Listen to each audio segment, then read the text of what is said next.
Hi friends, నమస్తే. ఎద్దనపూడి సులోచనారాణి గారి జీవన తరంగాలు నెక్స్ట్ పార్ట్ చూద్దాం. సరిగ్గా అదే సమయంలో అత్యంత అధునాతనంగా ఉన్న హోటల్లో ఎయిర్ కండిషనర్ రూమ్. చందు నిలువుటద్దం ముందు నిలబడి టై కట్టుకుంటున్నాడు. గోడవారిగా ఉన్న సోఫాలో లావణ్య కూర్చుని ఉంది. లావణ్య ముఖం నిద్రలేమి వల్ల నలిగిపోయినట్టుగా, చాలాసేపటి నుంచి ఏడ్చినట్టుగా కళ్ళు వాచి ఎర్రబడి ఉన్నాయి. జేబురుమాలు తీసుకుని అందులోకి ముక్కు చీది తుడుచుకుంటూ, జేమ్స్, ఈ ప్రపంచంలో నాకెవ్వరూ లేరు అంది ఏడుపు కంఠంతో. ఆ మాటకొస్తే ఎవరికి ఎవరూ లేరు, ఒకరికి ఒకరు ఉన్నారనుకోవడం ఒట్టి భ్రమ. చాలే నీ వేదాంతం. నేను ఇంత ఇబ్బందుల్లో ఉండి నీ దగ్గరకు వస్తే నీకు ఆటగా ఉంది, కోపంగా అంది లావణ్య. నన్నేం చేయమంటావో చెప్పు. పోనీ మీ నాన్నని వలలో వేసుకుని నీకింత దుఃఖం కలిగించిన ఆ మనిషి ఎవరో చూపించు, ముక్కుతాడేసి దూలానికి వేలాడదీస్తాను. లావణ్య ముఖం ప్రసన్నమైంది. రోషంగా అంది, కన్న కూతురునైన నాకంటే ఆ శని మొహంది దగ్గరని కదూ ఆయన ఉద్దేశం.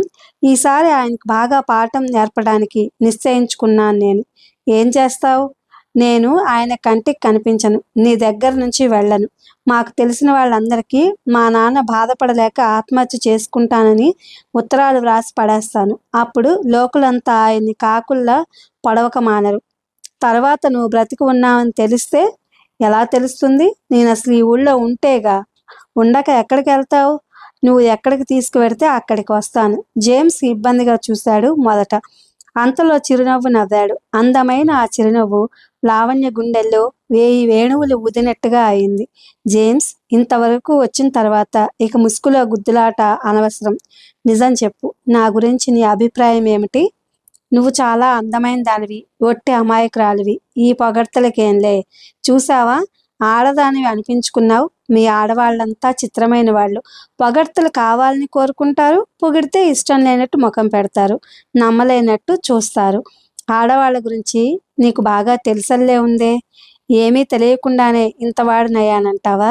ఏమీ ఎరగనట్టు ముఖం పెట్టానా?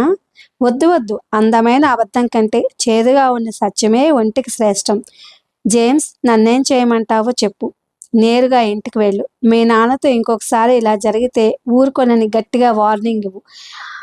ఆ ఇంటి ఆడపిల్లగా అన్ని విధాలా జాగ్రత్త పడాల్సిన హక్కు నీకుందని హెచ్చరించు. లావణ్య ముఖం ఆశాభంగం చెందినట్టు చిన్నపోయింది. అంతే తప్ప నీ అండ నాకేం లేదంటావు, అంతేనా? టై కట్టుకోవడంలో పూర్తయిన చందు డ్రెస్సింగ్ టేబుల్ దగ్గర నుంచి లావణ్య ఎదురుగా వచ్చి నిలబడ్డాడు. ప్యాంటు జేబులో చేతులు పెట్టుకుని లావణ్యను పరిశీలనగా చూశాడు. ఏమిటి అలా చూస్తావు? నిన్నే. క్షణమాగి అన్నాడు. లావణ్య, నిజంగా నీలో అమాయకత్వం ఉంది.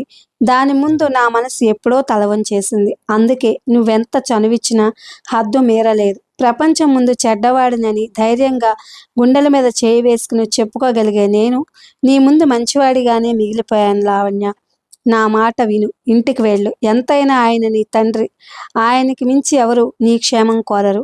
జేమ్స్, నువ్వు ఇంకేదైనా చెప్పు, వింటాను. ఆయన దగ్గరికి వెళ్ళమని మాత్రం చెప్పకు. ఆయన లాంటి తండ్రికి కూతురిగా పుట్టడం నా దౌర్భాగ్యం. నన్నేం చేయమంటావో చెప్పు. చందు నిస్సహాయంగా అడిగాడు. నన్ను పెళ్లి చేసుకో. లావణ్య పేలబోతున్న మందుగుండు సామాను చూసి బెదిరినట్టుగా చందు 2 అడుగులు వెనక్కేశాడు. ఏం అలా చూస్తావేం? నేనంత కాని మాట ఏమన్నాను?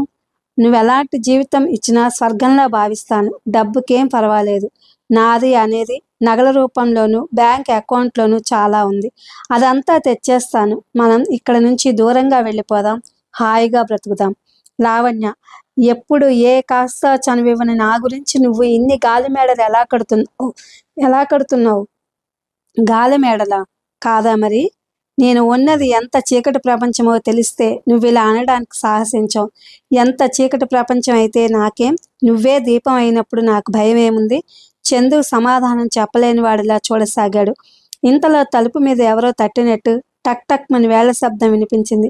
ఒక్కసారి భుజాలు కుదింపుతో తనను తాను కుదుటపరుచుకున్న చందు అద్దం వైపు తిరిగి జుట్టు సరిచేసుకుంటూ ఎస్ కమిన్ అన్నాడు. బిగ్గరగా వచ్చింది హోటల్ బేరర్.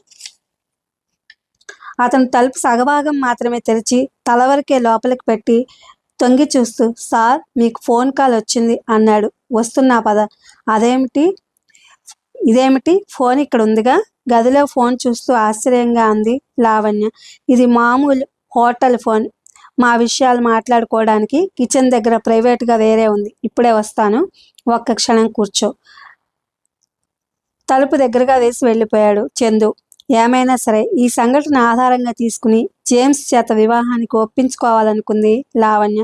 అతను తిరిగి రాగానే ఎలా మాట్లాడాలో రిహార్సల్స్ చేసుకోసాగింది. చందు ఫోన్ దగ్గరకు వచ్చి రిసీవర్ తీసుకున్నాడు. హలో హలో ఆడపిల్ల కంఠం వినిపించింది. Yes, James speaking. చందు అవతల నుంచి రోజా భయంగా సందేహంగా పిలిచింది. రోజా నువ్వా? అవును. ఏమిటి? నేను నిన్ను అర్జెంటుగా కలవాలి, పనుంది. ఏమిటది? త్వరగా చెప్పు. ఇక్కడెవరూ లేరు, పర్వాలేదు. ఊహు, ఫోన్లో కాదు, నిన్ను నేను చూడాలి, ముఖాముఖి మాట్లాడాలి. మళ్ళీ మొదలా? నాకు ఉపన్యాసం ఇవ్వటానికేగా? కాదు. నువ్వు ఆయన దగ్గర మానేశావా లేదా? ముందది చెప్పు. నేను ఎక్కడ కలవను నిన్ను? అసలు విషయం ఏంటో చెప్పు రోజా. ఏమైనా జరగరాంది ఏదైనా జరిగిందా? కదా కాదా అవునా? ఊహు, ఎక్కడ కలవాలో చెప్పు. సాయంత్రం 6 గంటలకి హోటల్ లైట్నింగ్కి రాగలవా? వస్తాను చందు. రోజా సందేహంగా ఆగిపోయింది. ఆమె ముఖం కందగడ్డలా అయింది. ఏమిటది? చెప్పు. నేను నేను ఒంటరిగా రావడం లేదు. మరి? నేను నా వెంట ఇంకొకరిని తీసుకొస్తున్నాను. అతనితో నువ్వు మాట్లాడాలి. ఎవరతను? నేను నేను పెళ్లి చేసుకోబోయే వ్యక్తి. రోజా నిజంగానా? అవును చందు. నా గురించి అతనికి తెలుసా? తెలియదు. ఎవరతను?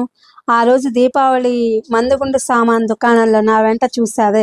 ఓ అవును, నాకు గుర్తొచ్చింది. నువ్వు అతనితో మాట్లాడాలి. తప్పకుండా రోజా. నా గురించి అట్టే చెప్పకు. బిజినెస్ చేస్తున్నానని చెప్పు. పెళ్లి చేసుకుంటానన్నాడా? ఆ తను నిన్ను చూపించమని అడగలేదు, నేనే చూపిస్తున్నాను. నువ్వు చూసి మాట్లాడి సెలెక్ట్ చేస్తే తర్వాత నా అభిప్రాయం చెబుదామని అనుకున్నాను. గుడ్ రోజా, ఎన్నాళ్ళకి నీకు తెలివి వచ్చిందే. నాకు చాలా సంతోషంగా ఉంది. సాయంత్రం 6 గంటలకి హోటల్ లైట్నింగ్ ఆవరణలో నేను బయటే ఉంటాను. మీకోసం వెయిట్ చేస్తుంటాను. ఓకే?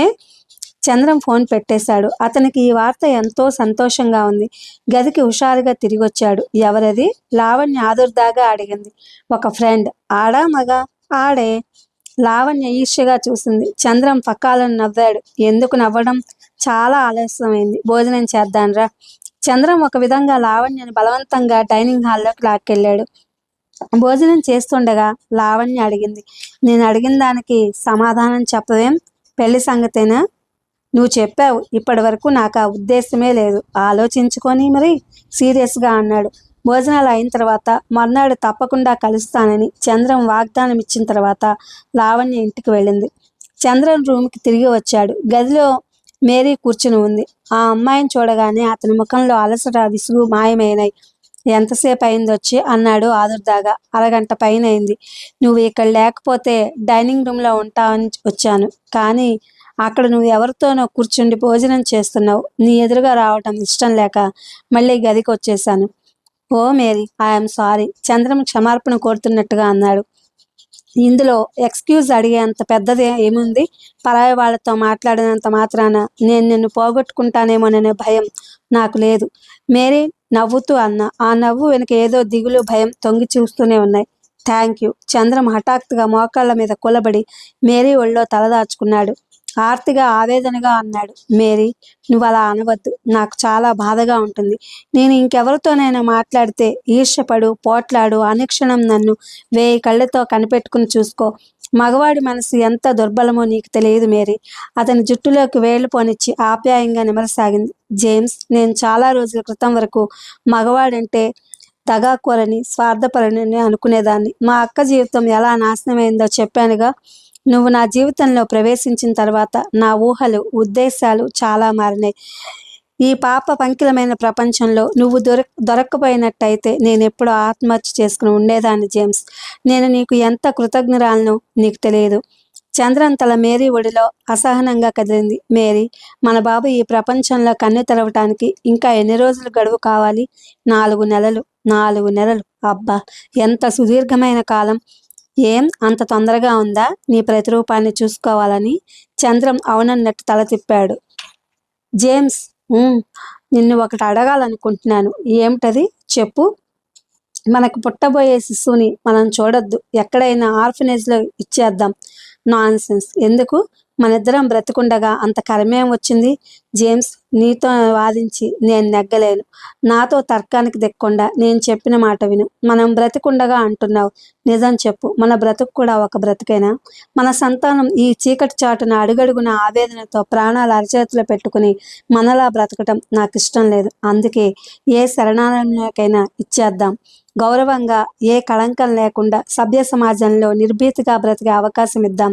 చంద్రం మాట్లాడలేదు. అతని సమాధానం కోసం ఊపిరి బిగబట్టుకుని వేచి చూస్తున్నట్టు కూర్చున్న మేరీ అడగలేనట్టు అడిగింది, జేమ్స్, ఏమంటావు? చంద్రం మేరీ చేతిని తన చేతుల్లోకి తీసుకున్నాడు. మేరీ, నీ భయం నాకు అర్థమైంది. మన సంతానం సభ్య సమాజంలో పెరగాలనే నీ కోరికని కూడా నేను కాదనలేను. కానీ దీనికోసం ఎవరికో ఇవ్వనవసరం లేదని చెప్పడం మర్చిపోయాను. ఇంత క్రితం రోజా ఫోన్ చేసింది. రోజానా? ఏమని? సాయంత్రం నన్ను కలవటానికి వస్తానంది. పెళ్లి చేసుకోబోతోంది మేరీ. మన పాపని ఎవరికో ఇవ్వనవసరం లేదు. మనకి రోజా ఉంది. రోజా దగ్గర పెరిగి పెద్దవ్వచ్చు. మనం అప్పుడప్పుడు వెళ్ళి చూసుకోవచ్చు కూడా. కానీ రోజాకి మన సంగతి ఈ రోజు చెప్తాను. ఈ సాయంత్రం నాతో నువ్వు కూడా వద్దు గాని రోజాకి నిన్ను పరిచయం చేస్తాను. జేమ్స్, పర్వాలేదు, రోజా అర్థం చేసుకోగలదు. నిన్ను పరిచయం చేసిన మరుక్షణం నీ తరపున నేను పెళ్లి చేసుకోకుండా తండ్రిని అవుతున్నందుకు మొహం వాచేలా నన్ను చివాట్లు పెడుతుంది. చంద్రం తలెత్తి చిన్నపిల్లాడిలా అన్నాడు. ఇదే ఫ్రెండ్స్, ఎద్దనపూడి సులోచనారాణి గారి జీవన తరంగాలు. Thank you for watching.